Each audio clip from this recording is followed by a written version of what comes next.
할렐루야. 하나님의 크신 사랑이 이 시간 우리 가운데 가득한 줄 믿습니다. 오늘 우리는 마가복음 4장 35절로 41절까지의 본문을 가지고 신자다움 17번째 시간, 바로 믿음이라는 주제로 하나님의 말씀을 함께 나누도록 하겠습니다. 오늘 본문의 시작은 예수님보다 제자들이 더 자신 있어하는 곳이었습니다. 그곳은 바다이기 때문입니다. 바다. 그리고 배 안에서 시작하는 말씀입니다. 잔잔한 바다였을 것입니다. 제자들의 추억이 가득한 바다, 생계를 이끌어갈 수 있었던 바다였습니다. 그런데 일이 생긴 것입니다. 자신이 제일 잘하는 곳, 자신이 가장 사랑스러워한 그곳에서 일이 발생했습니다. 바다에 큰 광풍이 일어난 것이죠. 심지어 처음에 풍랑, 바람이 점점점 거세져 배를 쳤지만 더 이상 배를 치는 것이 아니라 이내 배를 덮쳐버린 것입니다. 예수님 당시에는 여러분 배에 엔진이 없었습니다. 배가 앞으로 갈 수 있는 방법은 물결과 바람을 이용하는 것이죠. 그런데 지금 본문에서 나오는 물결은 어떠하다고 있습니까? 우리 37절 같이 한번 봅니다. 시작! 큰 광풍이 일어나며 물결이 배에 부딪혀 들어와 배에 가득하게 되었더라. 배에 가득하게 되었다라는 것입니다. 처음에는 물결이 배를 쳤어요. 빨리 갈 수 있었던 것이죠. 그런데 이내 배에 가득한 물이 들어온 것입니다. 배보다 더 큰 파도, 거대한 폭풍이 일어난 것입니다. 심각한 수준의 바람이 일어났기에 뱃사람으로 살았던 제자들조차 생명의 위협을 받게 된 것입니다. 그들이 할 수 있었던 것은 단 한 가지였습니다. 예수님을 깨우는 것이었습니다. 성경 중에서 제자들이 제일 잘한 것이 무엇일까요? 오병이어의 기적에 떡을 떼서 사람들에게 준 것일까요? 아닙니다. 그들이 스스로 했던 것들 중에 제일 잘한 것이 바로 예수님을 깨운 것입니다. 잠자고 계신 예수님을 깨운 것, 이게 바로 제자들이 제일 잘한 것입니다. 주여 구원하여 주십시오. 내가 지금 당장 죽게 생겼사오니 주님 저를 좀 제발 살려주십시오 라고 말한 것입니다. 이것이 가장 좋은 선택입니다. 분명 그들은 노력했을 것입니다. 그들이 자부하고 자랑했던, 자신이 경험했던, 제일 잘한다고 생각했던 노지를 열심히 했을 것입니다. 알고 있는 지식과 경험 토대로 웬만하면 주님을 깨우지 않고, 피곤하시니까 뱃머리에서 주무시는 예수님을 깨우지 않고 우리 스스로, 뭐라고요? 우리 스스로 이 풍랑을 헤쳐나가자라는 생각으로 그들은 혼연일체 하나가 되어서 노지를 했을 것입니다. 그런데 바다의 풍랑은 그리 잔잔하지 않았습니다. 그들의 마음대로 바다의 풍랑이 잡히지가 않았던 것입니다. 그들의 경험보다 그 풍랑은 더 컸고 더 강력했습니다. 글쎄 그들이 할 수 있었던 최후의 수단, 가장 잘하는 것, 주님을 깨웠습니다. 사랑하는 성도 여러분, 이것이 신자된 우리에게 가장 중요한 첫 번째 공식입니다. 신자다운 생활 시스템 제1번, first는 바로 주님을 깨워야 된다는 것이에요. 우리 인생의 광풍을 만났을 때 우리가 해야 될 것은 노질이 아니라는 것입니다. 나 스스로 문제를 해치려고 노력하는 것이 아니라 주님을 깨워야만 합니다. 이것은 다른 말로 하면 주님께 기도해야 된다는 것입니다. 물론 주님은 우리의 사정을 알고 있습니다. 우리가 알고 있는 이웃의, 우리의 동료의 사정, 겉사정이죠. 그러나 주님은 우리의 속사정까지도 알고 계십니다. 무엇이 필요한지, 무엇이 어려운지, 무엇 때문에 근심하고 있는지를 주님은 알고 계십니다. 그래도 우리가 해야 될 것은 무엇입니까? 주님께 달려나가 지금의 사정을 있는 그대로 고백하는 것입니다. 어떤 분들은요, 너무 교만해서 자신이 힘들어도 손을 안 내미는 사람들도 있어요.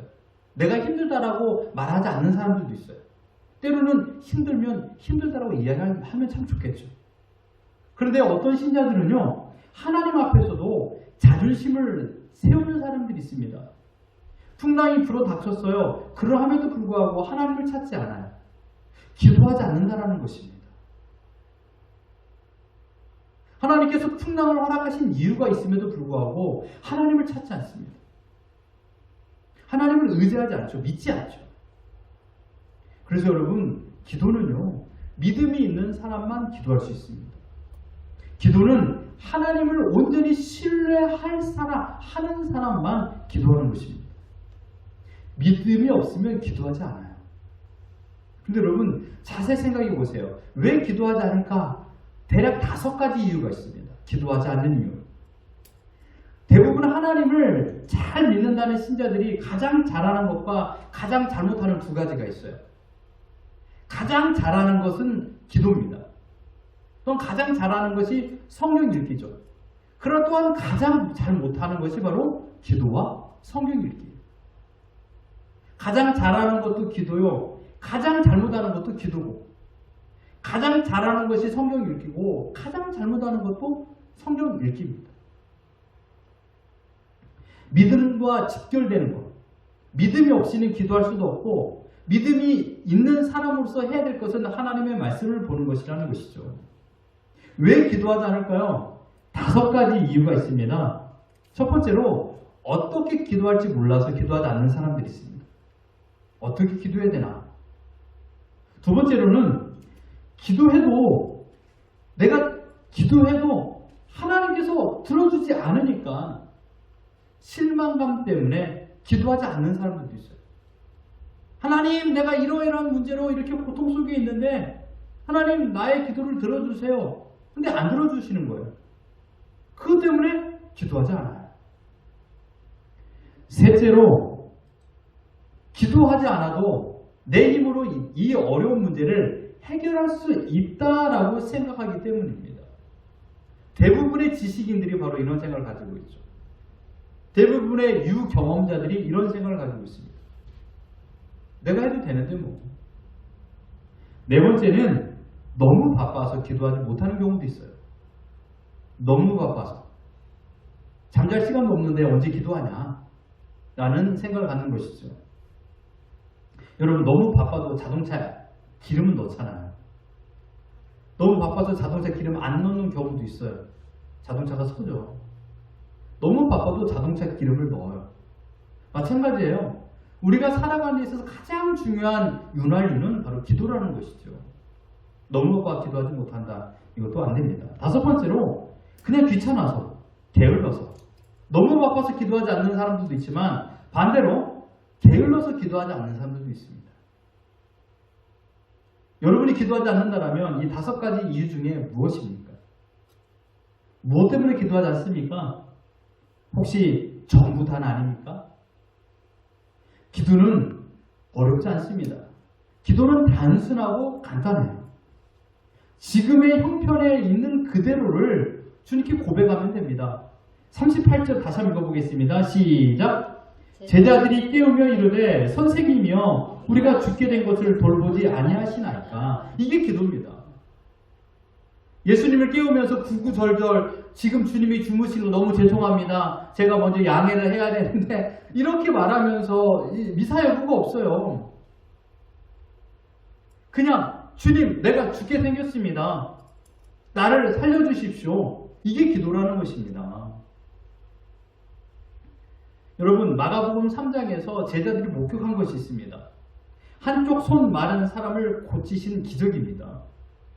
그는 분명 모든 힘을 다하고 모든 돈을 다 사용했음에도 불구하고 자신의 손이 말라가는 것을 치료하지 못했습니다. 그 고통을 매일마다 눈으로 보면서 그는 살았습니다. 그러나 주님을 만나고 어떻게 되었습니까? 회당에서 예수님께서 너의 손을 내밀라 라는 그 말씀대로 그가 손을 내밀었을 적에 즉시 고침을 받았습니다. 이 놀라운 기적을 그 제자들은 보았던 것입니다. 즉시 손을 내밀고 즉시 고침을 받았다. 이것입니다.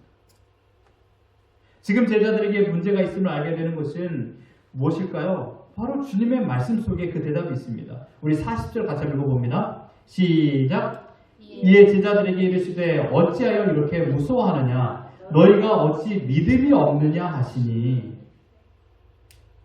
자신의 문제를 인간적인 노력으로 해결하기 이전에 주님께 모든 것을 구하는 것이 바람직한 태도임에도 불구하고 그들은 지금 주님을 찾지 않았습니다. 그 이유는요, 무서워하였고 주님을 믿지 않았기 때문입니다. 기도는요, 두려움으로 하는 것이 아니라 신뢰에 대한 확신, 곧 믿음을 가지고 기도해야 됩니다. 나는 기도했으니까 그만이야. 또는 내가 기도했지만 주님께서 설마 들어주시겠어? 라는 이런 마음으로 기도는 결단코 응답으로 이루어지지 못해요. 내가 원하는 응답이 될 수 없다는 것이죠. 그래서 주님께서는 우리에게 이렇게 말했습니다. 빌립보서 4장 6절 같이 읽어봅니다. 시작. 아무것도 염려하지 말고 오직 모든 일에 기도의 감으로 너희 구할 것을 감사함으로 하나님께 아뢰라. 염려와 근심 속에서 기도하지 말고 전에도 말씀드렸지만 감사로 기도하는 것, 이것이 중요하다는 것입니다. 이게 신자다움에 우리가 14번째 시간에 보았던 기도라는 것이 아니었습니까? 지금 제자들의 상태는 어떻게 보여집니까? 주님께서 말씀하고 있는 믿음이 적은 자들아, 이게 헬라어 올리고피스토입니다. 올리고피스토. 이것은요, 믿음이 약해서 굳건하게 신앙생활을 하지 못하는 사람, 이게 바로 올리고피스토예요. 믿음이 있어요. 근데 얕아요. 믿음이 있어요. 근데 약해요. 쉽게 부러져요. 쉽게 넘어져요.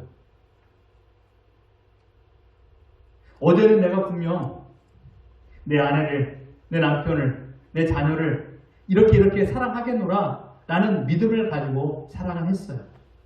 그런데 오늘은 어제의 믿음의 상태가 아니라 어제처럼 똑같은 사랑이 나타나지 않는 거예요. 그래서 사랑하지 않는 건 아닙니다. 사랑은 해요. 그러나 사랑의 강도가 얕을 뿐이에요. 우리의 믿음도 마찬가지입니다. 믿음이 없다고는 할 수 없어요. 하지만 믿음이 약하고 얕은 겁니다. 이게 바로 올리고피스토입니다. 그래서 주님께서 4장 40절에 말했습니다. 너희가 어찌 믿음이 없느냐. 이게 헬라어로요, 우포 에케네 피스틴이라는 것이에요. 우포 에케네 피스틴. 근데 참으로 재밌는 게 바로 이 우포라는 단어입니다. 이 우포라는 단어가 이런 것이에요. 어느 특정한 시간을 넘어서서 더 이상 연장할 수 없는 상태. 우리 마치 은행에 이제 독촉장이 오는 것처럼 더 이상 연장할 수 없습니다. 이런 걸 말하는 거죠. 우포라는 단어가 그런 현황 부사입니다. 영어로는 still not이에요. 아직도 아직이란 뜻이에요. 너가 아직도 믿음이 이렇게 부족하느냐, 이것을 말하고 있는 것이 아직도. 많은 기적들과 기사들을 목격했음에도 불구하고 여러 가르침을 받았음에도 불구하고 제자들은 예수님을 그렇게 그토록 간절하게 믿지 못했던 것입니다. 이것이 바로 주님의 제자들의 영적인 상태였습니다. 주님은 이러한 믿음을 가지고 있는 제자들에게 바다를 잠잠케 하시는 이적을 보이셨습니다. 제자들은 다시금 놀라움을 금할 수가 없었죠. 예수님이 바다와 바람, 이 자연 현상까지 지배하신다라는 사실을 그들은 또다시 깨닫고 더욱더 경탄하게 되었습니다. 예수님께서는요, 천지를 창조하시고 모든 걸 다스리신 분이기 때문에 이런 일은 손쉽게 할 수 있죠. 그러나 제자들은요, 한 번도 경험해 보지 못했던 일을 자신의 눈으로 목격한 것입니다. 사람의 말로 들은 것이 아니라 자신이 직접 본 것이죠. 사랑하는 성도 여러분, 우리가 주님을 믿고 의지하는 삶을 살아가지만 풍랑은 언제나 찾아옵니다. 저는 이것을 이렇게 표현하고 싶습니다. 우리는 항해하는 배에 타 있습니다. 우리 인생이라는 배에 타 있습니다. 절대로 그 배에서 내릴 수가 없어요. 언제 내릴까요? 언제 내릴 수 있습니까? 우리가 생을 다하는 그날 그 배에서 내려 이제 하나님께서 정하신 천국으로 입항하게 되는 것입니다. 그때까지는 이 배에서 내릴 수가 없어요. 그래서 우리는 소망하죠. 이 배에 좋은 사람이 타기를. 결혼도, 직장도, 동료도, 사람을 만나는 것, 모든 일은 고객이 되고 또한 승객이 되며 나랑 함께 동료가 되는 것입니다. 그래서 우리는 좋은 사람이 내 배에 탔으면 좋겠다라는 생각을 갖습니다. 또 한 가지는 무엇입니까? 이 배가 안전하게 갔으면 좋겠다. 여러분들이 기도하고 있는 기도 제목을 자세히 생각해 보십시오. 돈을 많이 달라, 건강하게 달라 이런 기도보다요. 평안을 위한 기도를 제일 많이 합니다. 행복하게 살게 해달라고 제일 많이 기도하죠. 물론 행복 안에 물질과 건강도 다 들어져 있습니다만은 행복, 평안을 가장 소망하고 있어요. 우리의 배가 순탄하게 가는 것을 가장 소망하고 있다는 것이죠. 그런데 여러분, 우리 인생을 살아보아서 아시겠지만 우리의 배가 매일 순탄한 항해를 하는 것이 아니라는 것이에요. 거센 파도를 만날 때가 많습니다. 제자들도 배에 탔습니다. 그 배에 누가 함께 있었습니까? 천지를 만드신 지저스 예수님이 함께 그 배에 타고 있어요. 그러함에도 불구하고 풍랑이 일어나 물을 만드신 창조주의 옷깃을 적셨습니다. 예수님이 내 배에 함께 타고 있음을 우리는 알고 있어요. 그러함에도 불구하고 풍랑이 불어닥친다는 것입니다. 우리가 어떠한 믿음을 가지고 있다 할지라도 우리가 얼마만큼의 기도를 많이 한다 할지라도 풍랑, 시련은 찾아옵니다. 지금 여러분 집 앞에, 집 앞 문 앞에 지금 풍랑이 기다리고 있는지도 몰라요. 하지만 그 어떤 풍랑이 분다 할지라도 하나님께서 만드신 지구 안에 있는 바다일 뿐입니다. 아무리 거센 풍랑이 분다 할지라도 그 모든 순간도 살아있는 것을 통치하시는 하나님께서 그 모든 것을 주관하고 있다는 사실입니다. 믿음의 선진들이 죽음까지 불사하고 생을 살았던 것을 생각하면 그들은 시련 속에서 살았습니다. 여러분, 우리 인생은 고해의 바다를 건넌다고 하잖아요. 매일마다 어려운 풍랑을 맞이합니다. 시련 속에 살아간다는 것이죠. 우리뿐만일까요? 세상 사람들도 마찬가지입니다. 하지만 우리는 기댈 곳이 있어요. 의지할 곳이 있고 믿는 구석이 있어요. 누굽니까? 바로 예수 그리스도십니다. 그 예수 그리스도를 우리가 믿기 때문에 어떠한 상황에서도 평안을 누릴 수가 있습니다. 시련의 시기는 더욱 주님을 깊게, 더 크게 의지하게 만드는 필수 코스입니다. 더 깊은 신앙 속으로 들어가는 심화 과정입니다. 나의 믿음을 한 단계 레벨업 시키는 것이 바로 시련이요 풍랑인 것이죠. 베드로 사도는 이 사실을 경험하고 우리에게 이렇게 말했습니다. 우리 베드로전서 4장 12절 같이 읽어봅니다. 시작! 사랑하는 자들아, 너희를 연단하려고 오는 불시험을 이상한 일 당하는 것 같이 이상히 여기지 말라. 바다를 만드신 분이신 예수님께서는 풍랑 속에서도 주무셨다는 사실을 기억하십시오. 바다를 잘한다고 생각했던 제자들은 바다의 강력함에 무서워하고 있었습니다. 인생의 산전수전을 다 경험했기 때문에 우리는 많은 것을 안다라고 말하지만 사실 우리가 인생의 깊이를 얼마나 더 많이 알까요? 인생을 많이 경험하고요. 사람을 많이 대해본 사람은요. 사람을 더 무서워합니다. 지금 저기에 제 딸 수지가 있는데 수지가 세상을 무서워할까요? 아니면 제가 더 세상을 더 무서워할까요? 수지가 보는 세상은 기껏 이제 10수년뿐이 안 됩니다. 제가 본 세계는요, 그보다 4배, 5배가 더 많은 시간이죠. 사회를 많이 경험하면 경험할수록 사회의 무서움을 더 많이 알아요.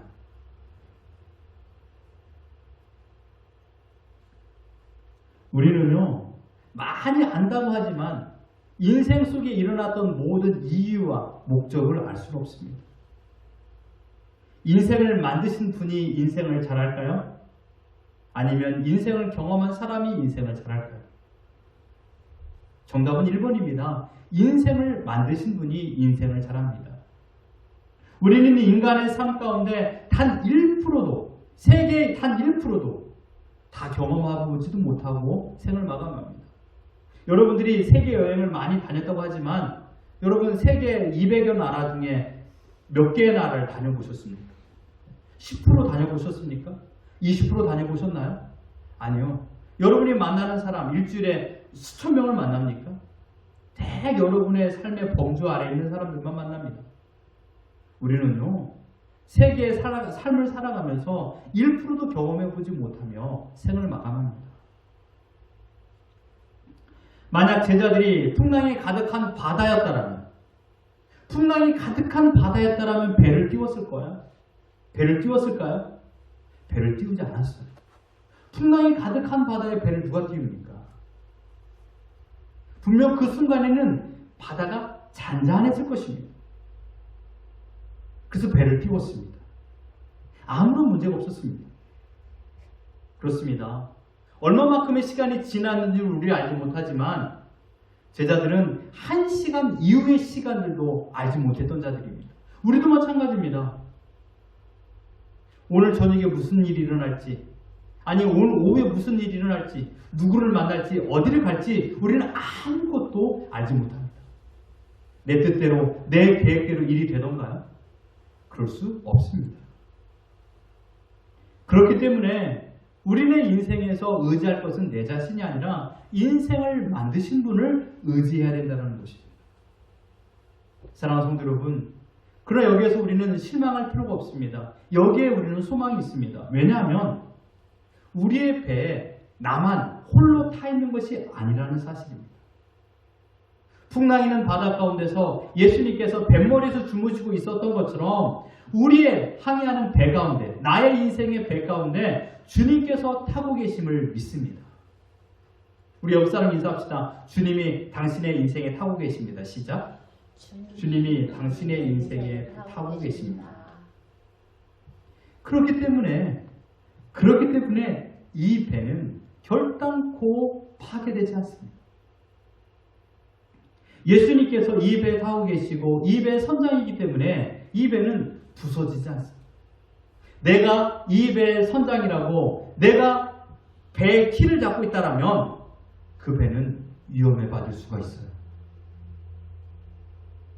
그러나 주님께서 선장이 되어주시고 주님께서 배의 키를 잡고 계시는 한 그 배는 가장 안전한 곳으로 간다는 사실입니다.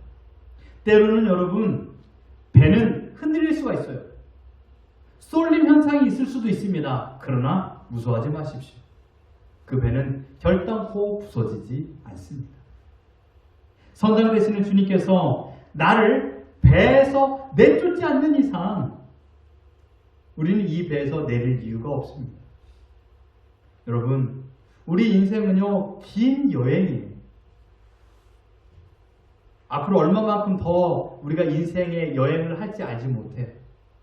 그러나 그때까지 우리는 이 배를 타고 갈 것입니다. 우리는 많은 것을 경험할 것입니다. 풍랑을 만나기도 하고 순풍을 만나기도 하고 또한 허리케인을 마주하기도 할 것입니다. 눈덩이만한 해일을 맞을 때도 있습니다. 그러나 그 어려움 속에서도 우리는 연단 모드를 경험하게 됩니다. 그때마다 오늘 불렀던 찬양 2절 같이 읽어봅시다. 시작. 큰 물결 일어나 나 쉬지 못하나 이 풍랑으로 인하여 더 빨리 갑니다. 이 풍랑으로 인하여 더 빨리 간다라는 사실을 깨닫고 나의 배 선장 되시는 주님을 의지하며 이 배를 계속 항해 나가는 것입니다. 주님께서 나와 함께 하심을 믿는다라면 여러분, 풍랑은 아름다운 추억입니다. 왜냐하면 그 풍랑을 통하여 우리 목적지에 더 빨리 갈 수 있도록 이끌어 주시기 때문입니다.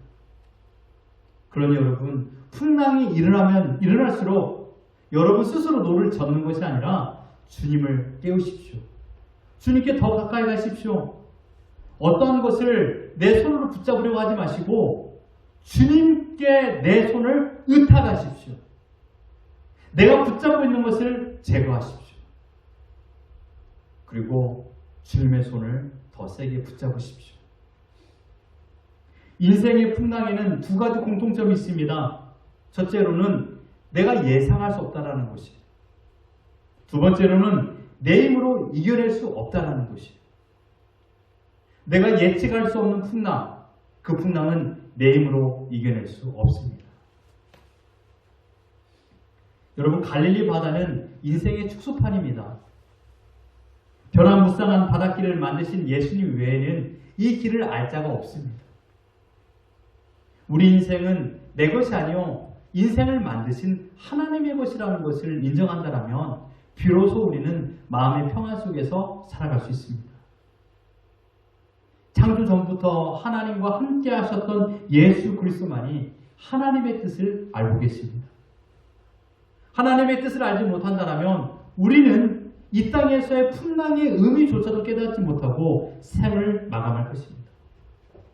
그러나 예수 그리스도 통하여 하나님을 바로 알고 이 풍랑을 불어닥치게 하여 나의 잘못된 것을 버리도록 만들어 주셨던 주님이라면 우리는 비로소 주님의 뜻과 주님의 계획을 깨닫게 됩니다.